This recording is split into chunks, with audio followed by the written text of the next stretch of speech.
Greetings, my fellow freeloaders, Simon Thinkers. This is LL3's newest podcast. My name is Craig, transmitting from the beautiful, swampy mangroves of South Florida. And today's date, Friday, February 5th, 2016.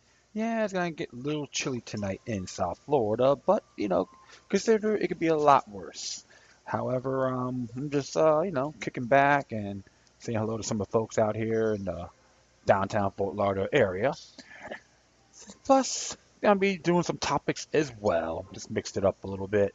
Mostly judicial and Big Brother and false flags. Of course, Hillary Clinton and the bees and so forth. So just give you some samples. It shouldn't be taking that long, but I'm just trying to trim it down a little bit. Make it more compact, so it won't have to be dragging and all that good stuff. So yeah, I know I've been a little bit active last week, so that's why I hadn't done a show. To talk, training my dog, having him give him a long distance, we're working out together. I think it's pretty cool. Got to pick him up a little bit later. He's a lonely chap, and I want to see him get depressed. So great dog. If you see me in downtown Fort Lauderdale, you know what I'm talking about. And I thank everyone out there for treating them, giving them the love too as well. It's very nice.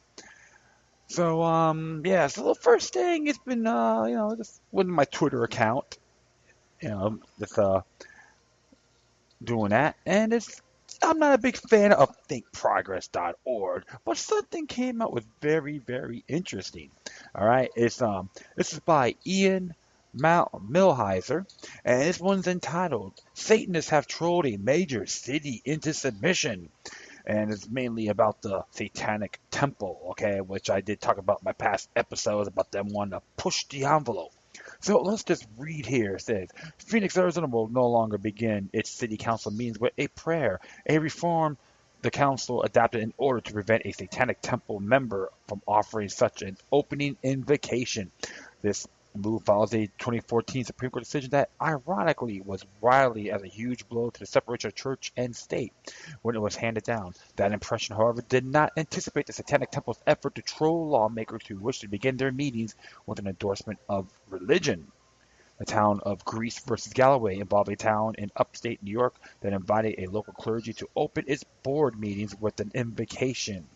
With few exceptions, these prayers were delivered by Christian ministers, and many of them had overtly Christian themes. Nevertheless, a bare majority of the justices concluded that this arrangement did not violate the Constitution. That nearly all the congregation in town turned out to be Christian does not reflect an aversion or bias on the part of town leaders against minority faiths. Justice Anthony Kennedy wrote for the court, so long as the town maintains a policy of non-discrimination, the Constitution does not require it to search beyond its borders for non-Christian prayers givers in an effort to achieve religious balancing. The requirements that legislators maintain a policy of non-discrimination, however, open up the door to the Satanic Temple. If lawmakers cannot discriminate against non-Christian faiths when they invite speakers to deliver opening prayers, that means they cannot discriminate against Satanists who wish to offer a satanic invocation, which is exactly what Stu Dahan, a member of the Satanic Temple, signed up to do on February 17th in Phoenix. Rather than permit Dahan to offer a satanic prayer at an official government meeting, however, Phoenix City's Council voted 5-4 on Wednesday to abandon its practice on the opening sessions with a prayer. Instead, sessions will now begin with a moment of silence. And there's a little photo, too, of the Satanic Children's Big Book of Activities that was done by the Satanic Temple themselves. It is worth noting that the Satanic Temple is not a devil-worshipping cult. Rather, the temple teaches principles such as one should strive to act with compassion and empathy towards all creatures in accordance with reason and belief should conform to our best scientific understanding of the world. It sees Satan as a metaphor for rebellion. So technically, you could say they went on the satanic views of the late Anton LaVey, who was one of the founders of the Church of Satan. However, now it's been split off. There's a little battle going on, a little vocal war of words with those two institutions or entities or organizations, whatever you want to call it. But I will proceed. This is not the first victory the Satanic Temple has won by insisting that state and local governments honor the constitutional ban on religious discrimination. In 2014, Florida officials allowed the temple to put up a display celebrating the fall of the angel Lucifer as one of 5 displays honoring the December holiday season. The display, which proclaims Happy Holidays from the Satanic Temple, also included a Bible verse. How are you fallen from heaven? One day star, son of dawn. If I'm correct, that's in Hollandale, if I'm correct. Let me just check this out for a moment. Oh, actually, no. It is in not in Hollandale. It is Orlando. So there are links on here too. You can really check it out yourselves. So it is prima facie just cause. So I'm going to continue on here. The temple also for display a statue of children admiring the goat-headed deity Baphomet in Arkansas is also effectively shut down in effort to distribute Bibles to schools for the school children by insisting that the school district also allow the temple to distribute satanic literature to the same children. One question for the temple, however, is whether the justices will tolerate this tactic of policing the boundary between church and state if a state or locality targeted by the Satanic Temple decides to fight the tactic in court. Non-discrimination rule described in the town of Greece may have given temples something they can lean on, but a majority of the Supreme Court remains skeptical of church and state separation cases. May not take kindly to trolling. Additionally, this tactic depends on the Satanic Temple and other groups bothered by government endorsements of religion contributing significant resources to fighting such endorsements. Temple, after all, can only build but so many statues of Baphomet. And I will be very sincere. I am acquainted to one of the former members of this organization, and actually he came to me, we chit chatted, and he's a down to earth individual. I'm not going to say it. Maybe people say he's odd, but you know what? Oddballs are unique individuals like myself, so it's okay. There's some things happening with that particular organization, like the Church of Satan as well. But the whole truth of the matter is like, how far are you going to push that envelope? See, when I see Bibles in schools and so forth in the school library, I just consider it to be literature, like everything else. So sometimes, like I said, people try to push that envelope, and sometimes they got the not-for-profit organizations, or like for the 501c3s, trying to push their agenda on everyone else as well. I always believe in the thing about voluntarism and free will, especially for adults, mainly for adults. The parents got to be responsible for their kids, and they could do their own studies and so forth. At the home, at the library, doesn't matter. School library too. So I always believe you should have, literature, unique literature that they're not going to teach you in the government schools, but have the knowledge in those areas. So, but the interesting thing about it, because they say Congress has no law, can make no law in establishment of religion. Okay, the First Amendment U.S. Constitution, even the state constitution says the same thing, including the city councils and legislators of the state itself.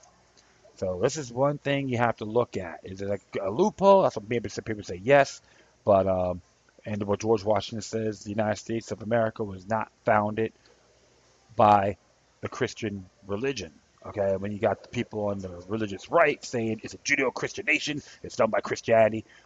On the other side, on the other end, the founding fathers see that more differently. They looked at it in more, I would say more with historical precedents also, and authors' foresight. That's just my particular view, and I'm not gonna, even though I have my views, but that's all the time I have merit. But you have to start doing your homework as well. Do your research on this, and even share this information on my pages. I'll be really great. Have a cool, awesome, honorable discussion. But this is like I said, the Satanic Temple is trying to make a name for themselves because, as I recall and what I know is like since the late Anton LaVey passed away, the Church of Satan became stagnant, allegedly. Okay, I say that in good faith. So I know people who are members of the other side of the Church of Satan members have there's some controversies within that particular group as well.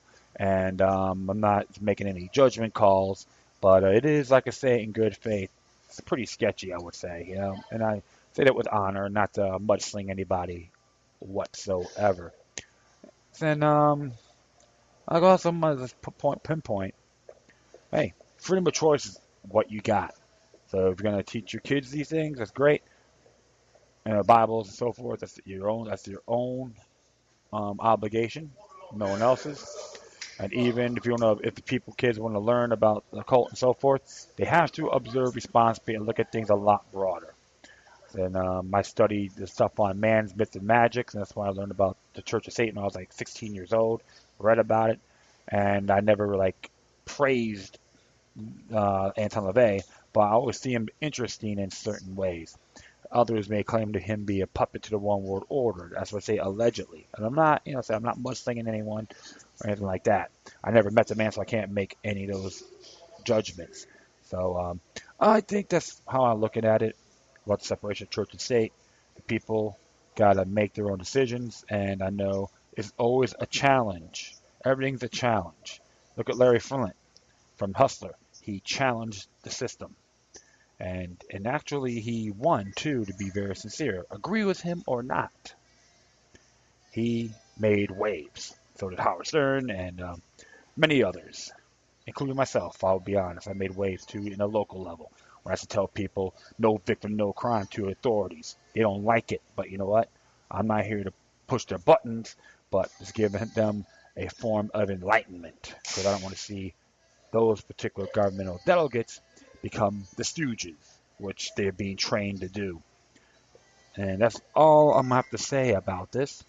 And I'm expecting the Satanic Temple to go to do the little town thing over and over again. But one thing I have to tell people for sure, don't get caught in the Jim Jones syndrome.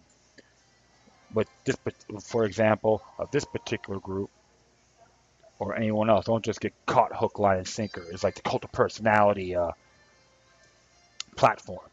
That's how I look at this, like anything else. I say across the board, not just particularly to them. And that is really it. So the city of Phoenix, they made that decision, moment of silence, and you know what? So be it. And I'm going to carry on. Next one is coming from The Intercept. Came out yesterday. It's by Lee Fang. It's entitled, Hillary Clinton won't say if she'll release transcripts of Goldman Sachs speeches. As it reads here, during the Democratic presidential debate Thursday evening, MSNBC moderator Chuck Todd put the question offered by a viewer, pointedly asked Hillary Clinton if she would release the transcripts of her paid speeches to giant investment bank Goldman Sachs. Todd then broadened the question, asking, are you willing to release the transcripts of your all-paid speeches?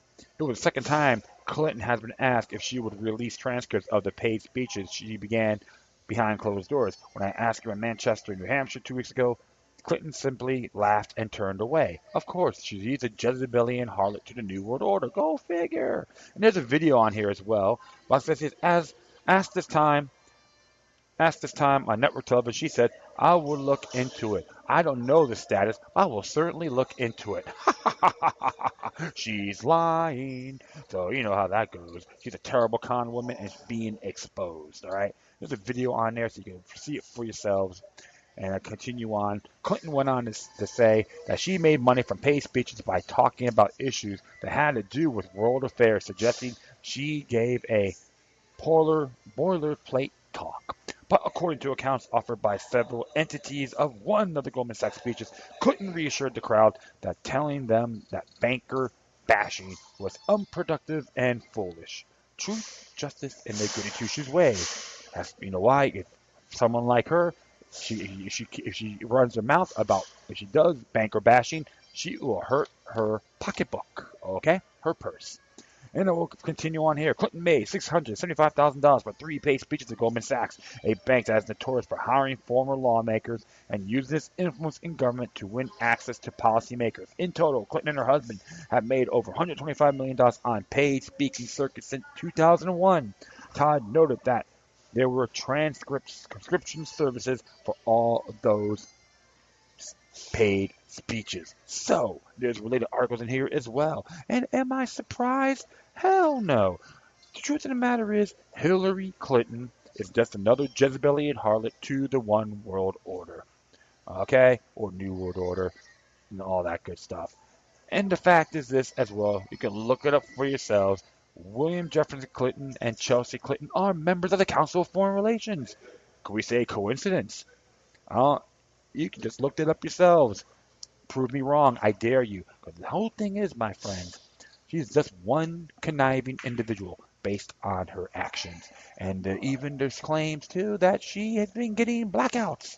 And there may be a case pending, which I'm not going to have my hopes high on it, about her being indicted. I know they're trying to hype that up. Maybe a possible distraction, I would say. Oh, yeah. Don't be surprised if it is, my friends. So the truth of the matter is, always got to look at, don't jump on the hyper exploitation about that. And but the whole thing is, we all know, many of us know, and many people, some of my listeners as well, are familiar with the Clinton dynasty. Okay, that's another bunch of damn puppets of walking antimatter. They're just an example, regardless of partisanship. Remember, the Republicans have the same attributes as Hillary Clinton. Okay, and you can bank on that for sure. So let's go see how far this goes. And you know what? I think everyone out there who are freelance reporters start putting the camera in their face and ask that question. Even if you get those transcripts, it'd be great. Just blaster it everywhere you go, but make sure it is authentic. So this is why I am not keen with Hillary Clinton because she hates freedom, but it includes our Bill of Rights culture. And all these folks that there with their stickers ready for Hillary, you're just you have the minds of saps. And I'm not saying I'm better than you, but that's how I see it. Wake up, okay? It's all to even to the people trying to praise Ted Cruz and Bernie Sanders. No revolution calling on when Bernie Sanders going to lead. Give me a break. I'd rather go to the toilet and take a dump and defecate in there and find out more intriguing than these clowns, bread and circuses performers that are in these mainstream debates, the two-party debates. Okay, so that's just how I view it, and that's why you're not going to hear me talk about the political debates because I find it awful, stupid, lousy. I'm better off seeing the terror of Tiny Town than listen to these clowns.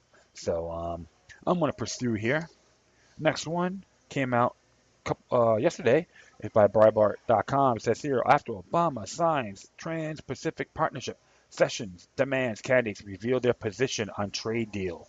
And there it says right here, after following the signing of the agreement, Senator Jeff Sessions, Republican from Alabama, who has been fierce as the GOP opponent in Congress of President Obama's globalist trade agenda, called upon every elected official and every presidential candidate to reveal where they stand on the TPP. Sessions writes, 7,000 miles away, the President's trade representative just quietly signed a massive 5,544-page trade deal with little fanfare from its supporters. Only months ago, Congress voted to fast-track this deal despite knowing its contents, and the people in Congress need to cut their foot up their rear end as far as I'm concerned. They're filthy. Sessions suggests that the deal's unpopularity with the American people may perhaps explain why we are not seeing politicians express support for this gargantuan agreement, despite the fact that many politicians voted to fast-track the deal, which helps to ensure not only the passage of TPP, but all subsequent trade pacts, which are now liberated from the Senate filibuster, amendment process, and constitutional treaty vote. Sessions declares every elected official, every candidate must be crystal clear about where they stand in the TPP. American people deserves no less. While every other top polling candidate has made a stance on the issues, knowing is reviewing to tell voters whether he will vote for the TPP, which is previously endorsed as the second pillar of the president. Rubio's three-pillar foreign policy strategy. Good grief. Rubio also voted to fast-track the Trans-Pacific Partnership despite the fact that he continues to provide no evidence that he ever read the deal before doing so. However, Rubio is now refusing to reveal whether he will vote for the trade deal he endorses. Because you're a glamorous stooge there, Rubio. I never liked you as when he ran for the Senate. Okay, since Rubio has never retracted his support for TPP, it would thus be accurate to say he still regards the agreement as a pillar as his hope for presidency. Regardless, on January 7th, Rubio told reporters that he will not make his position on the subject known until May 18th or later, at least 2 months after Super Tuesday and after Republican primary votes, and at least 44 states have already voted and can no longer make their voices heard on the matter. By contrast, Donald Trump has made his aggressive opposition to Obama's trade agenda a central platform of his presidential campaign. In a exclusive statement to Breitbart News, Trump's campaign stated, "A Trump presidency is the only guaranteed way to keep America out of this disastrous true trade deal." Well, I'm not going to make any statements on Donald Trump, but the whole thing is, many of us do agree, whether you're Democrat, Republican, Libertarian, union worker, or employer, business owner. This is the road to technocracy, my friend, on everything. And like I said, at one time, made that statement at Miami's March Against Monsanto Memorial Day weekend last year, saying that if you want to know about the technocratic world, I would recommend you go see Rollerball, the original one with James Caan. Fantastic story. And then you understand what TPP is about. A clue, a basic clue on what it is about. I'm against this debacle, 10-pound cement, the 5-pound bag deal. And even Alan Grayson, which I'm not really too keen with, try to take the initiative on reading it and take down notes. They wouldn't even let him do that. They try to have him read this disaster in like 45 minutes. Total wet dream. They don't want you to know. This is what part of the one world order, my friends. And you know what? We should just tell the president and everyone else that supports it, tell them to stick it where the sun don't shine. That's what they are, because they don't care about any of us.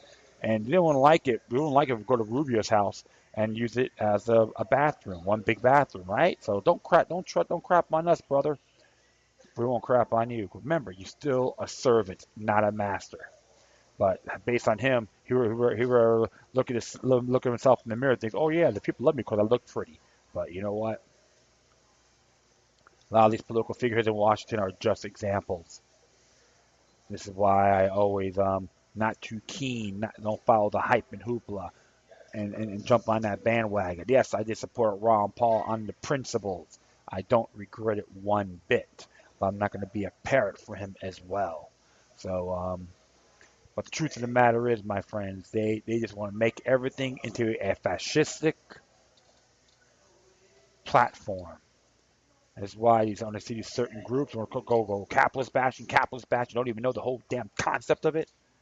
But that's a good word to get people distracted or get their attention. Oh, we gotta get rid of capitalism, and this is a better way. But you know what? The same people that are want to use a different form of economics, whether it's socialism, communism, okay, the ones that are so-called bigwigs, they're being puppeted from the same entities as well. So you have to really observe everything on this. But the fact is, this is downright unacceptable. That's why I've been telling people for all these years that President Obama is just another bend over Bob to the New World Order, regardless of what he looks like, where he's from, what party he's in, etc. You know why? I don't have to get rid of the teleprompter to put my 2 cents in. He does. So who's playing who? Can't play me. I do say this in good faith. All right, next one here from Seattle Organics Restaurant. Beyond birds and bees, ooh, neon neonicotinoid pesticides pose a serious threat to human health as well as bees, birds, and other beneficial insects. Neonicotinoid pesticides, including acetramponid and I'm sorry about that, my friends. Imidacloprid that are responsible for deaths of millions of bees are affecting developing human nervous systems and may harm developing brains of the unborn babies. Experts at the European Food Safety Authority said. While further research is being carried out, the experts what the acceptable exposure to neonicotinoids be lowered, according to experts at the European Safety Authority, EFSA. Neonicotinoid pesticides could covertly develop the neurons and brain neural structures associated with functions such as learning and memory. Researchers discovered that the newborn laboratory rats that are exposed to one of the pesticides known as imidacloprid suffered brain shrinkage and weight loss and had reduced nerve function. Neonicotinoid, neonicotinoid, wait, neon neonicotinoid pesticides. I gotta really say this real slow. Good grief, including astamperid, and imidacloprid, are also known as neurotoxins, have been responsible for colony collapse of millions of bees, mainly in the U.S. and Canada. EFSA has called for reduction in the reference of level of neonicotinoid pesticides. All the European Union, including Germany, France, and Italy, have banned neonicotinoid class of pesticides. The EPA and U.S. Department of Agriculture have both failed to immediately ban these natural neurotoxins.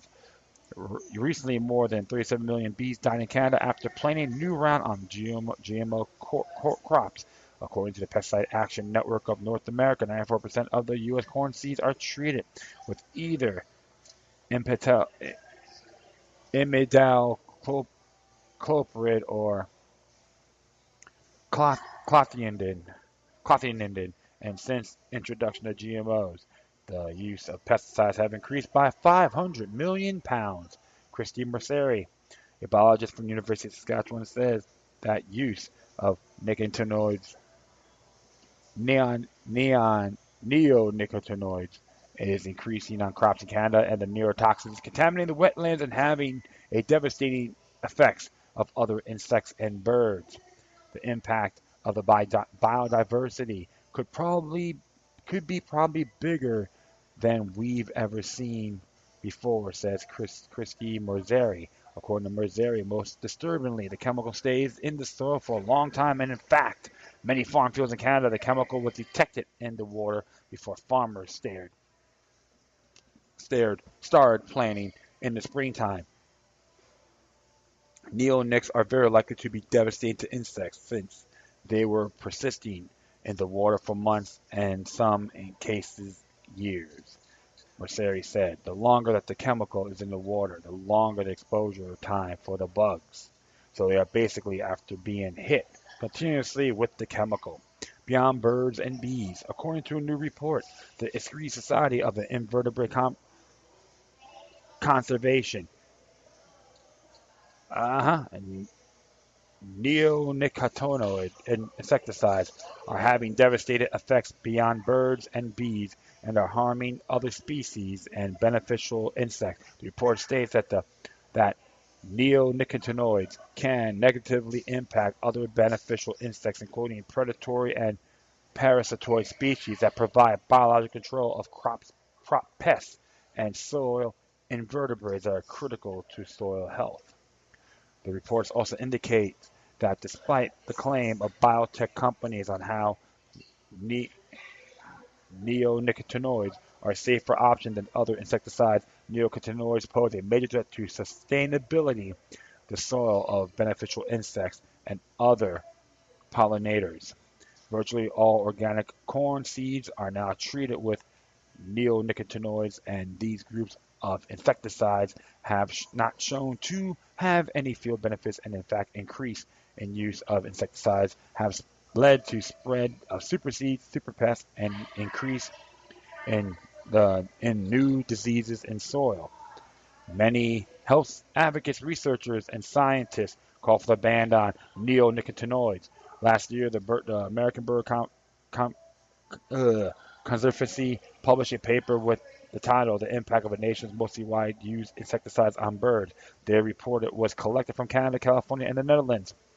The report states that concentrations of several of the neonicotinoid insecticides are high enough to be causing impacts in aquatic food chains. The paper is written by Pierre Minou, who is a former senior research scientist specializing in pesticide ecotoxicology with Environment Canada and adjunct professor at Clareton University at the University of Saskatchewan. It is clear that we are addressing the contamination of aquatic environments at levels that will affect aquatic food chains. This has the potential to affect consumers of those aquatic resources, be they birds, fish, or amphibians, said Minuo. Minot also criticizes the U.S. Department of Agriculture for failing to ban these neurotoxins, according to Minot. EPA risk assessments have greatly understand that this risk, using scientifically unsound, outdated methodology that has more to do with game of chance than with a rigorous scientific process. Both the Pesticide Reform Coalition and the American Bird Conservancy and partners have shown serious concerns about the use of neonics and are urging the EPA to ban these neurotoxins that are having a devastating effect on these entire ecosystem, including birds, bees, beneficial insects, soil sustainability, and human health. Bayer and Syngenta, who makes billions of dollars from manufacturing neonicotinoids, are lobbying to prevent neonicotinoids banned in the U.S. and have sued the European Commission for banning these classes of pesticides. Giant biotech Bayer and Syngenta, who manufactures neonicotinoids, are spending millions of dollars lobbying to prevent the ban on neonicotinoids, and they have sued the European Commission for banning these insecticides. More and more studies are showing the devastating effect of neonics on the nervous system of bees, birds, and human beings. Yet biotech corporations, including Bayer and Syngenta, have usefully posted thousands of fake documents all over the internet, misleading everyone that neonicotinoids are perfectly safe, and other problems, including lack of biodiversity and increase in pathogens, are the main cause behind bees' decline. We are surprised that EFSA has taken a serious decision to recommend chances to the regulatory assessment of imidacloprid based on a set of simple cell culture experiments. When they are previously informed their views on this compound base, one more realistic and comprehensive studies have been submitted and accepted by EFSA, a Bayer spokesman. Ignorance is bliss, is constitution. Real raw honey made from honeybees is considered a superfood, is highly valued for the unique nutritional properties. Honey is a great source of antitoxins, oxidants, antibacterial, anti-cancerous, and yet in the U.S. and Canada, millions of honeybees are dying because of GMO corn treated with toxic insecticides and chemical-like neonicotinoids banned in the entire EU. 87% are pollinated by bees, and the scientific community and biologists suggest that if honeybees disappear, we will only have a few more years to live, since the chain reaction will start to eradicate certain species due to lack of pollination and will affect crops and birds and so forth. However, just in 2012, Syngenta sale of thiamidoxine increased and exceeded to more than $1 billion. How could that be, and how could we as society tolerate what these corporations do? And there's other links in here as well to that has merit. And the truth of the matter is, you don't tread on Mother Nature, okay? This is really disgusting. And you got these multinational corporations, big pharma, trying to say this is good stuff. You know what? Please stop conning a con man. All right, and I can tell all the folks out here that take food for granted, it will happen if bees becoming more extinct. It's gonna blow back in your faces. And this is why companies like them and Monsanto, they want us to eat their garbage. All right, just a few examples. You cannot mess with Mother Earth. She will blow. It will. She has a lot more what everyone can chew on. Give a lot more we can chew on. So this is why these big chemical companies and these pesticides are absolutely dangerous and unacceptable. Let's live with Mother Nature, not alter it by any means. This is totally unacceptable. So, save the bees. All right? Okay. I'm just going to go along here. This came out a couple days ago by the Sun Sentinel. And this one here is pretty cool. And let me check this out. 1, 2, 3. Yeah, okay, I still got recording. That's awesome. And this one's entitled Jury Awards $23.1 million to man shot paralyzed by Palm Beach County Sheriff's deputies. The reads here, Dontrell Stevens wiped tears from his eyes when a federal jury awarded him $23.1 million on Wednesday. The healing process can finally begin, Stevens' attorney Jack Scarola said. This is extremely emotional for him. It has been an enormously difficult journey. The eight-person jury found Palm Beach County Sheriff's Deputy Adam Lins acted unreasonably or with excessive force when he shot an unarmed black man 4 times in 4 seconds during a traffic stop on September 13, 2013, west of West Palm Beach. The 4th bullet injured Stevens' spinal cord, leaving him paralyzed and dependent on a wheelchair. Tell them God is good, said Terrell Stevens, one of his brother's caretaker. God knows exactly what happened. Stephen, now 22, has a long road ahead to collect any money. The jury award is more than the state cap of $200,000, so the Florida legislature must approve the final dollar amount. That process can take years. Additionally, attorneys for Sheriff's Office indicated before the verdict that they would appeal. Lynn and both attorneys for the Sheriff's Office declined to comment after the verdict in federal court in Fort Lauderdale, but late Wednesday night, the agency released a statement that called the verdict both shocking and disappointing. It also confirmed it planned to appeal. Sheriff's Office statement also noted how Lynn, a minority himself, and that's a deputy, Lynn never used deadly force prior to his unfortunate encounter with Mr. Stevens. Even though Lynn had worked for many years in the high-crime neighborhood where the shooting happened, the state attorney's office cleared Lynn of any criminal wrongdoing. He has been promoted to sergeant. Outside the courtroom, Scarola said the sheriff's office offered to settle the case a week before a trial for $1.5 million for medical care over 2 years, but Stevens' attorney declined. Stevens' attorney asked the jury for $24.1 million to cover past and future medical bills and suffering, disability, and emotional and mental distress, among other things. To Ralph Stevens, no, he didn't do anything to justify being shot. Stevens' attorney, Daryl Lewis, said the money will help him make the most of a life filled with pain and misery. Scarola said the jury made a big-picture decision. They deliberated for 3.5 hours before returning their unanimous verdict. It is a tremendous, extremely important victory for the community as a whole, Scarola said. In closing statements Wednesday morning, Scarola painted Lynn as an overly aggressive police officer with callous disregard for life and limb. Sheriff's Attorney Summer Baranico said Stevens did not respond to Lynn's instructions after he was pulled over for a traffic infraction on his bicycle. Stevens testified that he was a little bit high and had marijuana in his shoe at the time of the traffic stop. Okay. When Stevens appeared to turn and pull an object from behind him, Lynn had a reason to believe his life was in danger. She told the jury. As Stevens laid on the ground bleeding, Lynn was still searching for the gun he was sure he had seen. Then he said he had to flip a switch to try to save his life.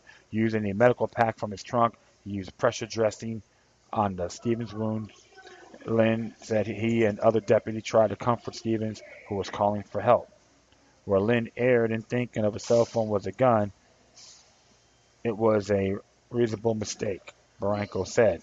Dashboard camera video from Lynn's cruiser was central to the civil trial. It was sliced into 30 photos per second.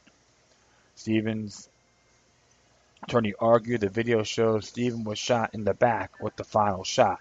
Barranco argued the video doesn't tell the whole story because it only shows one vantage point. The video doesn't show Stevens with his hand all on his head, although he is not pictured in 2 seconds of the video. Then testified that he would shoot again in the same circumstances. It's time for the jury to rise up and say, "No, you won't," Lewis urged jury in closing statements. 6 women and 2 men declined to comment at they left the courthouse Wednesday evening. Sheriff's office agreed to separate settlement recently. They agreed to pay $562,000 to the family of Matthew Paulo, a mentally ill 28-year-old fatally shot in West Boca by a deputy, according to a lawyer representing the man's estate. The sheriff's office and Paulo's family have offered varying accounts of what happened the night of the shooting. The sheriff's office also reported pay $450,000 as guardianship of Jeremy Hunton, then a 17-year-old with Down syndrome who was shot by a deputy at a Riviera Beach intersection in 2010. The sheriff's office did not respond to email requests for comment on those cases. Whatever side you're on, this particular case is very disturbing. It is, and people may talk smack about the jury and so forth, and gonna be critical about the sheriff's office in Palm Beach County, which is just an example. We have to always look at things a lot broader.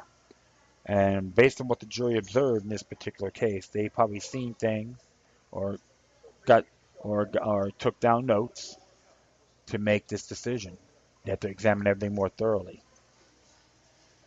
But I've been a juror in a malpractice case. This is not an easy thing. You have to really follow your conscience, of course, the facts, and make a conscientious decision. And I'm not, like I said, I'm not the person what happened with it is can't condemn them. But sometimes sometimes the police are being trained more aggressively instead of being peace officers or just trying to see how many people they can arrest or write many tickets as possible. I'm not saying Lynn's a bad person, but he has, based on this decision, he made a mistake, a big one. Because it's going to cost Palm Beach County money. I believe, too, the Palm Beach Sheriff's Office, based on these settlements in the past, they need to be reevaluated. And if the county can't do it, they don't expect the state to come down and say, hey, we'll do it for you. We'll do receivership. It's possible. It can happen. But for Mr. Stevens, just wish him a full speed recovery. It's going to take a long, long time. Long time. And if they talk about here, he may have some marijuana on him. So what? No victim, no crime. So this is a real, this is a disheartening case, regardless, what side you're on. Hopefully, principle will prevail. So I'm gonna not talk about that anymore. And this one here came out yesterday, 10th Amendment Center, and by Kelly Saladick. And it's entitled "Reveal Federal Partnership with Local Agency Gives Rise to Spy Cameras." It says here, information obtained through the Freedom of Information Act request reveal federal agencies use a partnership with a local government-run utility to install spy cameras in Seattle, circumventing a city ordinance intended to prevent surveillance. State action could stop this kind of cooperation. After surveillance cameras started appearing, even after a stringent 2013 ordinance restricted them in Seattle, Phil Mosek started digging, finding out why. According to the initial emails provided by the agency, the cameras came from a variety of federal offices, including the Bureau of Alcohol, Tobacco, Firearms, and Explosives, as well as the Federal Bureau of Investigation. Wow, man, 2 federal bureaucrats, man. Really going at it, I see. According to Michael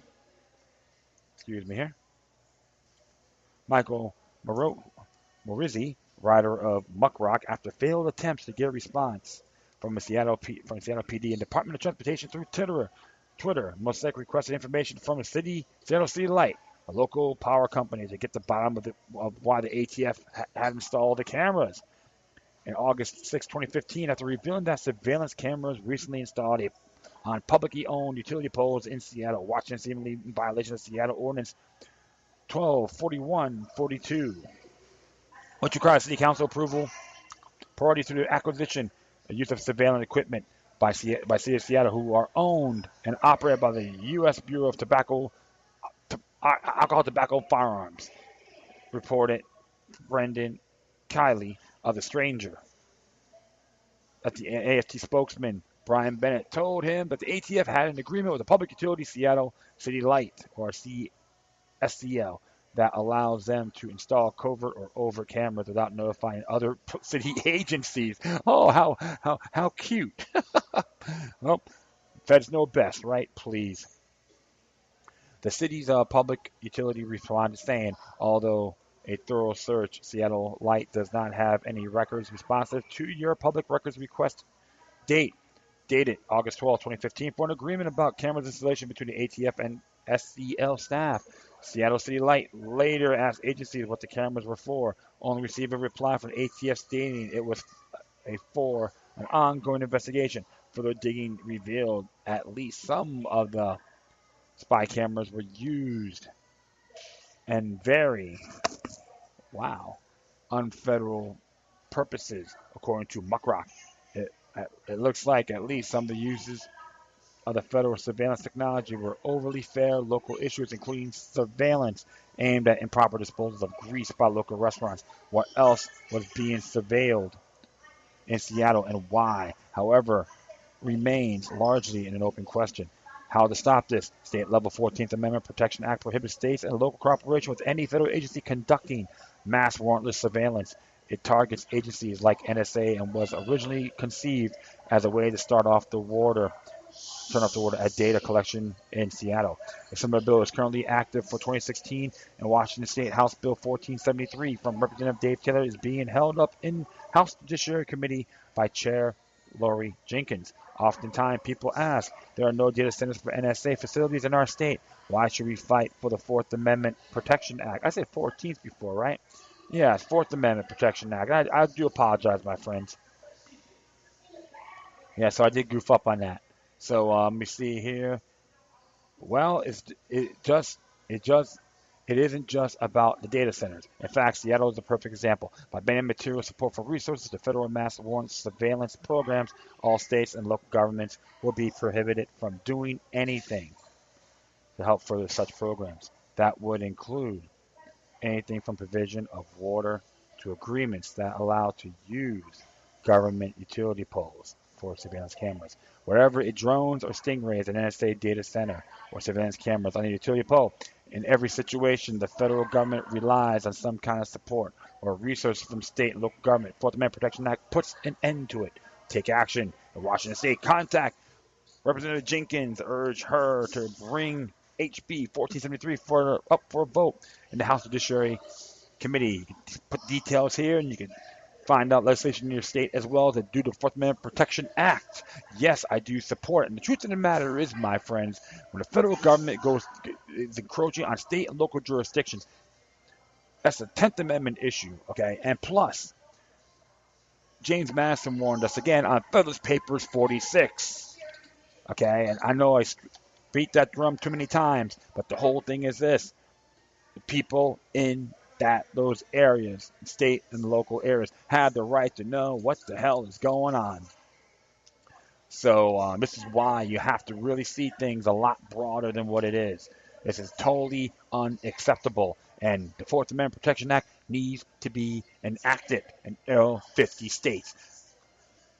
The Bill of Rights means government keep out.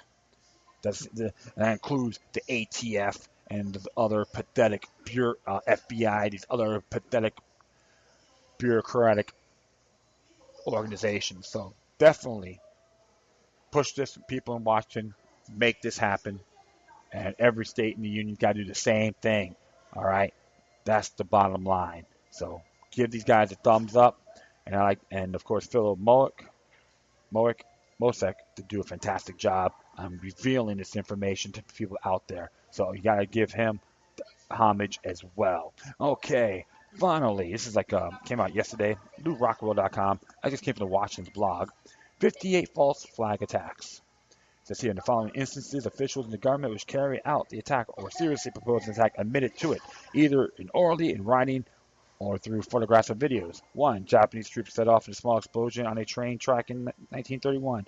Falsely blamed it on China and orally justified an invasion of Manchuria. It is known to be known as the Mukden Incident or the Manchurian Incident. The Manchurian Incident.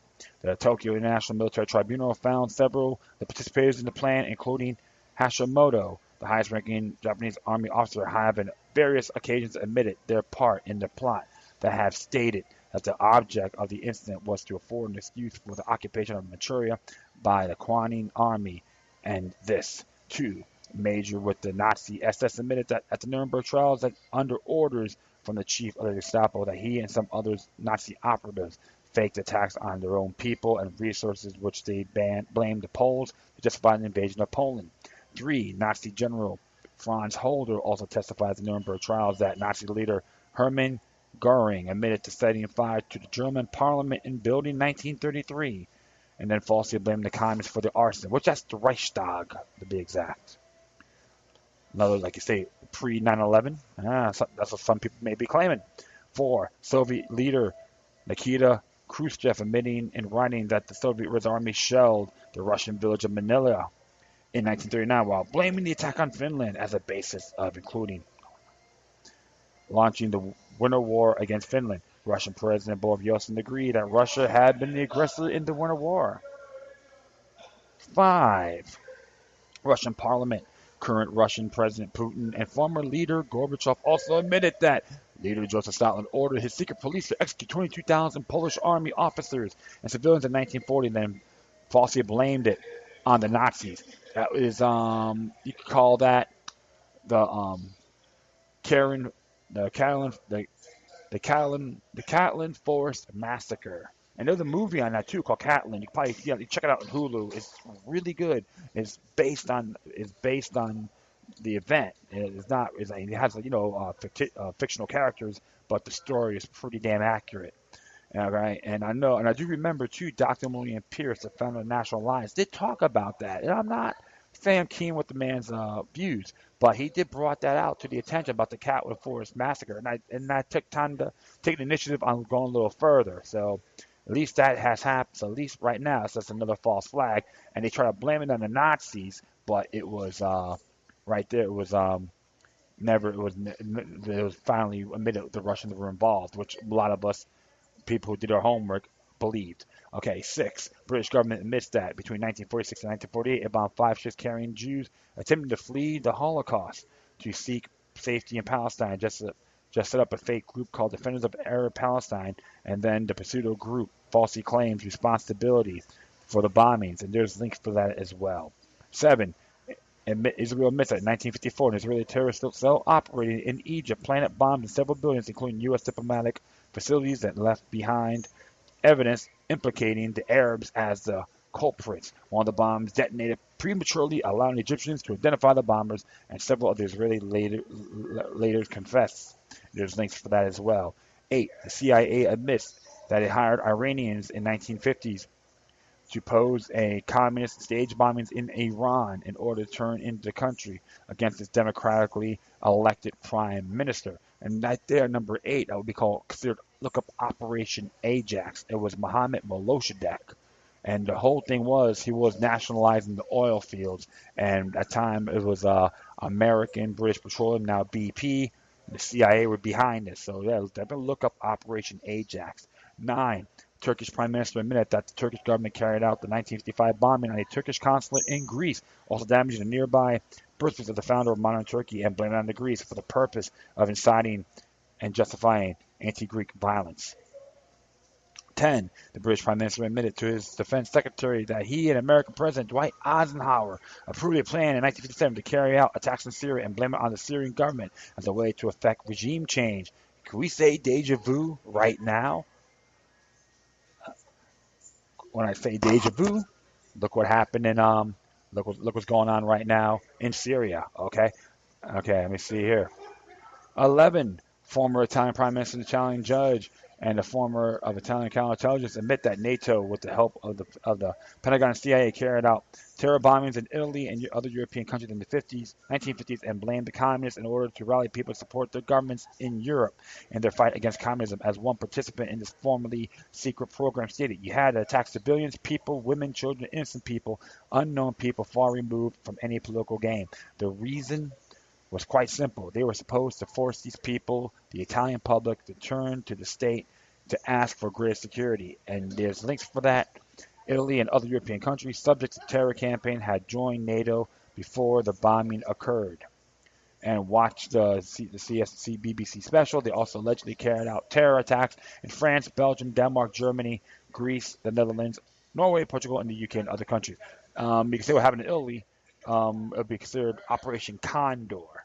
All right, and false flags carried out pursuant to the program include, by way of example, there's links for this: the murder of the Turkish Prime Minister in 1960, the bombings of Portugal in 1966, the Piazza Fontana Massacre in 1969 in Italy, 1969, terror attacks in Turkey in 1971, the Pantino bombing in Italy in 1972, shooting in Brescia, Italy, and the bombing of the Italian train in 1974, shooting in Istanbul, Turkey, 1977, the Achata Otoga massacre in Madrid, Spain, 1977, abduction and murder of the Italian Prime Minister, 1978, the bombing of Bologna railway station in Italy, 1980. That's another thing about Operation Condor. Okay, so or no, Gladio, Operation Gladio. Excuse me, Operation Gladio. All right, shooting and killing 28 shoppers in Brabant County, Belgium, 1985. 1960, American Senator George Smathers suggested that the U.S. launch a false attack made on Guantanamo Bay, which will give us an excuse of actually fight, which then give us an excuse to go and overthrow Castro. 13. Official states documents show that in 1961, the head of Joint Chiefs of the high-level officials discussed blowing up consulate in the Dominican Republic in order to justify an invasion of that country. The plans were not carried out, but they are all discussed as serious proposals. 14. As admitted by the U.S. government, recently declassified documents show that in 1962, the Joint Chiefs of Staff signed off on a plan to blow up American airplane using an elaborate plan involving the switching of airplanes and also to commit terror acts on American soil and then blame it on the Cubans in order to justify the invasion of Cuba. And the ABC News reports official documents. Watch this interview. Oh yeah, I remember this with former Peter Jennings. If I'm correct, that's I don't know, I forgot the name of the operation. It's just I'll probably check it out later. But definitely look at these things. 15, 1963, U.S. Department of Defense wrote a newspaper promoting attacks on nations with the Organization of American States, such as Trinidad, Tobago, or Jamaica, then falsely blaming them on the Cuba. Let's check out the rest here. Let's see what we got here. It's from Washington Blog, by the way, so it's happened on February 2nd. Okay, cool.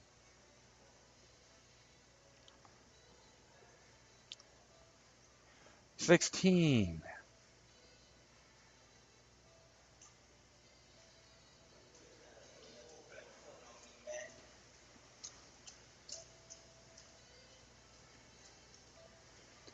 The U.S. Department of Defense even suggested covertly paying a person in the Castro government to attack the United States.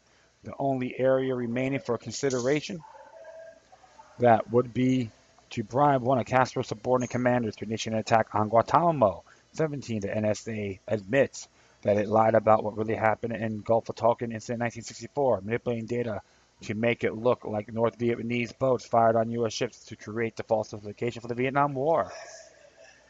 18. A congressional committee admitted that as part of its Cohen-Patel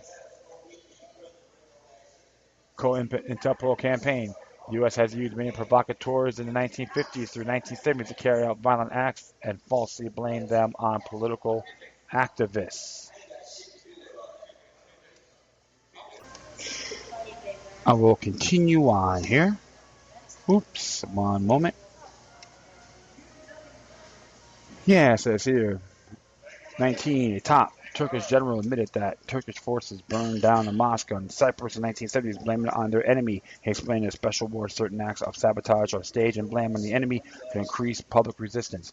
We did this on Cyprus. We even burned down a mosque in response to that surprise correspondent and incredulous look at the general stage. I given an example.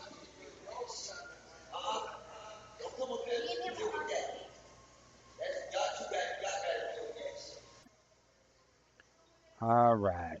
This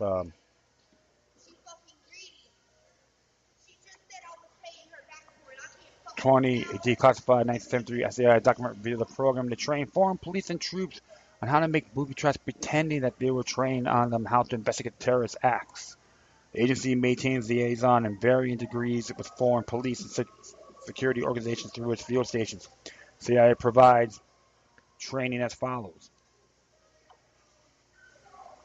providing trainees with basic knowledge and uses of commercial military demolitions and incendiaries as they may apply in terrorism and industrial sabotage and operations. B. Introducing the trainees to commercially available materials and the home laboratory techniques likely to be used in the manufacture of explosives and incendiaries by terrorist saboteurs. C. Familiarizing the trainees with the concept of target analysis and operational planning as a saboteur or terrorist must employ. Introducing the trainees booby trapping devices technique, giving practical experience with both manufactured and improvised devices through actual fabrication. The program provides the trainees with ample opportunity to develop basic familiarity and proficiently through handling, preparing, and applying the various explosive charges, incendiary agents, terrorist devices, and sabotage techniques. And I can go on and on and on and on with these things. But I will add, it will be the Washington's blog link I'm going to leave here. And I'd like to thank Lou Rockwell for putting this out here as well. It's just the same old thing, my friend, these false flag attacks. Even there's, like I said, I'm real convinced what happened in Paris. Charles Hebdo is false flags manufactured from the inside or New World Order. So I did talk about Charles Hebdo, like the French government were gunning for them. And of course what happened in Paris, which is horrific, disturbing, and downright infuriates me. I'm still convinced that it is a New World Order agenda, especially when they said Paris's, not France's 9/11. That you got to really think about that, my friends, and try to put the fear in everyone. But when you start being enlightened and go deep into that rabbit hole, you know the enemy like almost in the back of your hand. It's not 100% guaranteed, but knowing is half the battle, correct? So I'm going to leave that there. All right, so I'd like to thank everyone for listening to this episode. Plus, feel free to download and share this throughout your social media networks. If you have any questions, compliments, comments, criticisms, love letters, hate letters, or you want to send me something that's interesting, a cool information I haven't done yet. However, please use this with all decorum. You can hit me on Facebook, Twitter, Google+, Spreaker, iHeartRadio, YouTube, World Truth, Scene.life.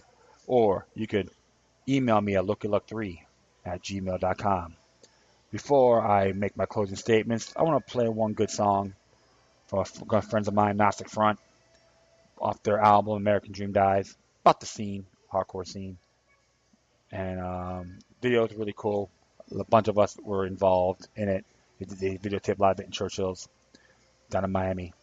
March 19th, if the correct was. Yeah, March 19th. We all had a blast. And never walk alone. So you enjoy that. And plus, once again, thank you for your time. And always remember that demonic resistance is healthy for the soul and can liberate humanity.